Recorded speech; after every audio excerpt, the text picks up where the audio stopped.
शांताकारं भुजंगशयनं पद्मनाभं सुरेशं विश्वाधारं गगनसदृशं मेघवर्णं शुभांगं लक्ष्मीकान्तं कमलनयनं योगिभिध्यानगम्यं वंदे विष्णुभवभयहरं सर्वलोकैकनाथं। मंगलम भगवान विष्णु मंगलम गरुड़ध्वज मंगलम पुंडरीकाक्ष मंगलाय तनोहरि। ओम नमो भगवते वासुदेवाय।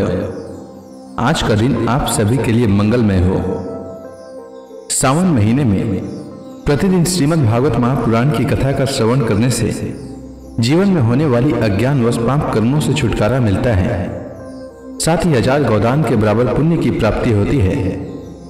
हमारे चैनल पर आप प्रतिदिन श्रीमद् भागवत महापुराण की कथा का श्रवण कर सकते हैं।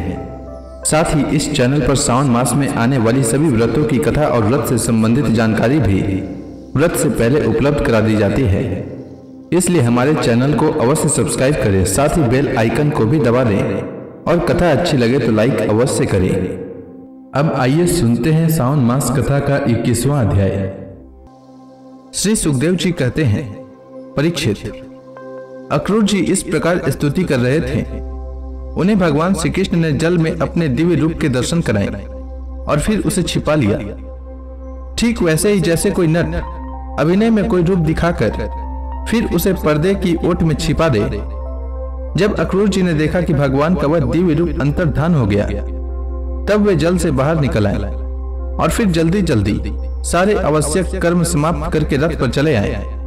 उस समय वे बहुत ही विस्मित हो रहे थे। भगवान श्री कृष्ण ने उनसे पूछा, चाचा जी, आपने पृथ्वी, आकाश या जल में कोई अद्भुत वस्तु देखी है क्या? क्योंकि आपकी आकृति देखने से ऐसा ही जान पड़ता है। अक्रूर जी ने कहा, प्रभु, पृथ्वी, आकाश या जल में और सारे जगत में जितने भी अद्भुत पदार्थ हैं, वे सब आप में ही हैं, क्योंकि आप विश्व रूप हैं। जब मैं आपको ही देख रहा हूं, तब ऐसी कौन सी अद्भुत वस्तु रह जाती है जो मैंने न देखी हो? भगवान, जितनी भी अद्भुत वस्तुएं हैं, वे पृथ्वी में हो या जल अथवा आकाश में, सब की सब जिनमें हैं, उन्हीं आपको मैं देख रहा हूं। फिर भला मैंने यहाँ अद्भुत वस्तु कौन सी देखी? गांधनी नंदन अक्रूर जी ने यह कहकर रथ हाँक दिया और भगवान श्री कृष्ण तथा बलराम जी को लेकर दिन ढलते ढलते वे मथुरापुरी जा पहुंचे। परीक्षित, मार्ग में स्थान स्थान पर गांवों के लोग मिलने के लिए आते और भगवान श्री कृष्ण तथा बलराम जी को देखकर आनंद मग्न हो जाते। वे एक टक उनकी ओर देखने लगते, अपनी दृष्टि हटा न पाते। नंद बाबा आदि व्रजवासी तो पहले से ही वहां पहुंच गए थे और मथुरापुरी के बाहरी उपवन में रुककर उनकी प्रतीक्षा कर रहे थे। उनके पास पहुंचकर जगदीश्वर भगवान श्री कृष्ण ने विनीत भाव से खड़े अक्रूर जी का हाथ अपने हाथ में लेकर मुस्कुराते हुए कहा, चाचा जी, आप रथ लेकर अपने मथुरापुरी में प्रवेश कीजिए और अपने घर जाइए। हम लोग पहले यहाँ उतरकर फिर नगर देखने के लिए आएंगे। अक्रूर जी ने कहा, प्रभु, आप दोनों के बिना मैं मथुरा में नहीं जा सकता। स्वामी, मैं आपका भक्त हूँ, भक्त वत्सल प्रभु, आप मुझे मत छोड़िए। भगवान, आइए चलें। मेरे परम हितैषी और सच्चे सुहृद भगवान, आप बलराम जी, ग्वाल बालू तथा नंद राय आदि आत्मियों के साथ चलकर हमारा घर स्नात कीजिए। हम गृहस्थ हैं, आप अपने चरणों की धूलि से हमारा घर पवित्र कीजिए। आपके चरणों की धुवन से अग्नि, देवता, पितर सब के सब तृप्त हो जाते हैं। प्रभु, आपके युगल चरणों को पखार कर महात्मा बलि ने वह यश प्राप्त किया जिसका गान संत पुरुष करते हैं। केवल यश ही नहीं, उन्हें अतुलनीय ऐश्वर्य तथा वह गति प्राप्त हुई जो अनन्य प्रेमी भक्तों को प्राप्त होती है। आपके चरणों तक गंगा जी ने तीनों लोग पवित्र कर दिए। सचमुच वे मूर्तिमान पवित्रता है। उन्हीं के स्पर्श से सगर के पुत्रों को सदगति प्राप्त हुई और उसी जल को स्वयं भगवान शंकर ने अपने सिर पर धारण किया। यदुवंश शिरोमणि, आप देवताओं के भी आराध्य देव हैं, जगत के स्वामी हैं। आपके गुण और लीलाओं का श्रवण तथा कीर्तन बड़ा ही मंगलकारी है। उत्तम पुरुष आपके गुणों का कीर्तन करते रहते हैं। नारायण, मैं आपको नमस्कार करता हूँ। श्री भगवान ने कहा, चाचा जी, मैं दाऊ भैया के साथ आपके घर आऊंगा। पहले इस यदुवंशियों के द्रोही कंस को मारकर तब अपने सभी सुहृद जनों का प्रिय करूंगा। श्री सुखदेव जी कहते हैं, परीक्षित, भगवान के इस प्रकार कहने पर अक्रूर जी कुछ अनमने से हो गए। उन्होंने पुरी में प्रवेश करके कंस से श्री कृष्ण और बलराम के ले आने का समाचार निवेदन किया और फिर अपने घर गए। दूसरे दिन तीसरे पहर बलराम जी और ग्वाल बालों के साथ भगवान श्री कृष्ण ने मथुरापुरी को देखने के लिए नगर में प्रवेश किया। भगवान ने देखा कि नगर के परकोटे में स्फटिक मणि के बहुत ऊंचे ऊंचे गोपुर तथा घरों में बहुत ही बड़े बड़े फाटक बने हुए हैं। उनमें सोने के बड़े बड़े किवाड़ लगे हैं और सोने के ही तोरण बने हुए हैं। नगर के चारों ओर तांबे और पीतल की चार दीवारी बनी हुई है। खाई के कारण और कहीं से उस नगर में प्रवेश करना बहुत कठिन है। स्थान स्थान पर सुंदर सुंदर उद्यान और रमणीय उपवन शोभायमान है।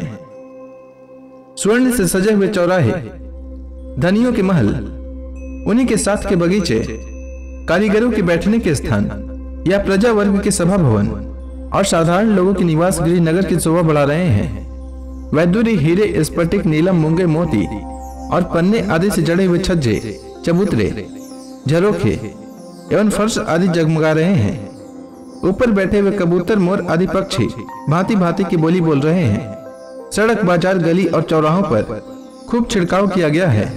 स्थान स्थान पर फूलों के गजरे, जवारे, खील और चावल बिखरे हुए हैं। घरों के दरवाजों पर दही और चंदन आदि से चर्चित जल से भरे हुए कलश रखे हैं और वे फूल, दीपक, नई नई कोपले, फल सहित केले और सुपारी के वृक्ष, छोटी छोटी झंडियों और रेशमी वस्त्रों से भली भांति सजे हुए हैं।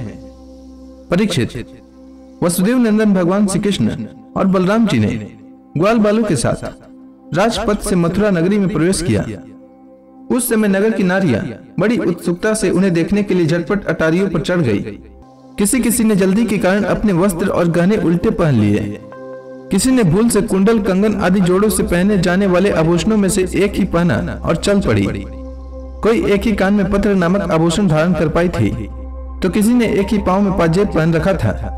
कोई एक ही आंख में अंजन आंच पाई थी और दूसरी में बिना आंचे ही चल पड़ी। कई रमणियां तो भोजन कर रही थी, वे हाथ का कुर फेंक कर चल पड़ी। सबका मन उत्साह और आनंद से भर रहा था। कोई कोई उपटन लगवा रही थी, वे बिना स्नान किए ही दौड़ पड़ी। जो सो रही थी वे कोलाहल सुनकर उठ खड़ी हुई और उसी अवस्था में दौड़ चली। जो माताएं बच्चों को दूध पिला रही थी वे उन्हें गोद से हटाकर भगवान श्री कृष्ण को देखने के लिए चल पड़ी। कमल नयन भगवान श्री कृष्ण मतवाले गजराज के समान बड़ी मस्ती से चल रहे थे। उन्होंने लक्ष्मी जी को आनंदित करने वाले अपने श्याम सुंदर विग्रह से नगर नारियों के नेत्रों को बड़ा आनंद दिया और अपनी विलासपूर्ण हंसी तथा प्रेम भरी चितवन से उनके मन चुरा लिए। मथुरा की स्त्रियां बहुत दिनों से भगवान श्री कृष्ण की अद्भुत लीलाएं सुनती आ रही थी। उनके चित्त चिरकाल से श्री कृष्ण के लिए चंचल और व्याकुल हो रहे थे। आज उन्होंने उन्हें देखा। भगवान श्री कृष्ण ने भी अपनी प्रेम भरी चितवन और मंद मुस्कान की सुधा से सींचकर उनका सम्मान किया। परीक्षित, उन स्त्रियों ने नेत्रों के द्वारा भगवान को अपने हृदय में ले जाकर उनके आनंदमय स्वरूप का आलिंगन किया। उनका शरीर पुलकित हो गया और बहुत दिनों की वीरा व्याधि शांत हो गई। मथुरा की नारियां अपने अपने महलों की अटारियों पर चढ़कर बलराम और श्री कृष्ण पर पुष्पों की वर्षा करने लगी। उस समय उन स्त्रियों के मुख कमल प्रेम के आवेग से खिल रहे थे। ब्राह्मण, क्षत्रिय, वैश्यों ने स्थान स्थान पर दही, अक्षत, जल से भरे पात्र, फूलों के हार, चंदन और भेंट की सामग्रियों से आनंद मग्न होकर भगवान श्री कृष्ण और बलराम जी की पूजा की। भगवान को देखकर सभी पुरवासी आपस में कहने लगे, धन्य है, गोपियों ने ऐसी कौन सी महान तपस्या की है जिसके कारण वे मनुष्य मात्र को परमानंद देने वाले इन दोनों मनोहर किशोरों को देखती रहती हैं। इसी समय भगवान श्री कृष्ण ने देखा कि एक धोबी जो कपड़े रंगने का भी काम करता था उनकी ओर आ रहा है। भगवान श्री कृष्ण ने उससे धुले हुए उत्तम उत्तम कपड़े मांगे। भगवान ने कहा, भाई तुम हमें ऐसे वस्त्र दो जो हमारे शरीर में पूरे पूरे आ जाएं। वास्तव में हम लोग उन वस्त्रों के अधिकारी हैं। इसमें संदेह नहीं कि यदि तुम हम लोगों को वस्त्र दोगे तो तुम्हारा परम कल्याण होगा। परीक्षित, भगवान सर्वत्र परिपूर्ण है, सब कुछ उन्हीं का है। फिर भी उन्होंने इस प्रकार मांगने की लीला की, परंतु वह मूर्ख राजा कंस का सेवक होने के कारण मतवाला हो रहा था।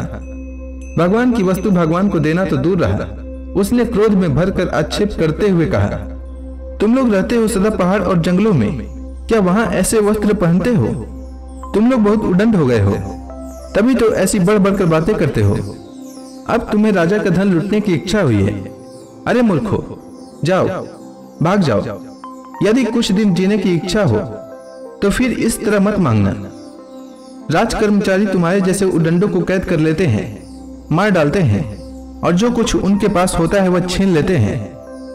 जब वह धोबी इस प्रकार बहुत कुछ बक बक कर बातें करने लगा, तब भगवान श्री कृष्ण ने तनिक कुपित होकर उसे एक तमाचा जड़ा और उसका सिर धड़ाम से धड़ से नीचे जा गिरा। यह देखकर उस धोबी के अधीन काम करने वाले सब के सब कपड़ों के गट्ठर वहीं छोड़कर इधर उधर भाग गए। भगवान ने उन वस्त्रों को ले लिया।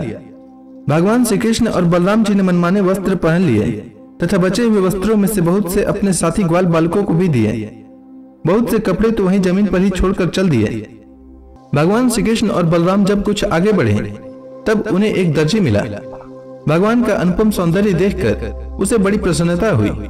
उसने उन रंग बिरंगे सुंदर वस्त्रों को उनके शरीर पर ऐसे ढंग से सजा दिया कि वे सब ठीक ठीक फप गए। अनेक प्रकार के वस्त्रों से विभूषित होकर दोनों भाई और भी अधिक शोभायमान हुए। ऐसे जान पड़ते मानो उत्सव के समय श्वेत और श्याम गज शावक भली भांति सजा दिए गए हों। भगवान श्री कृष्ण उस दर्जी पर बहुत प्रसन्न हुए।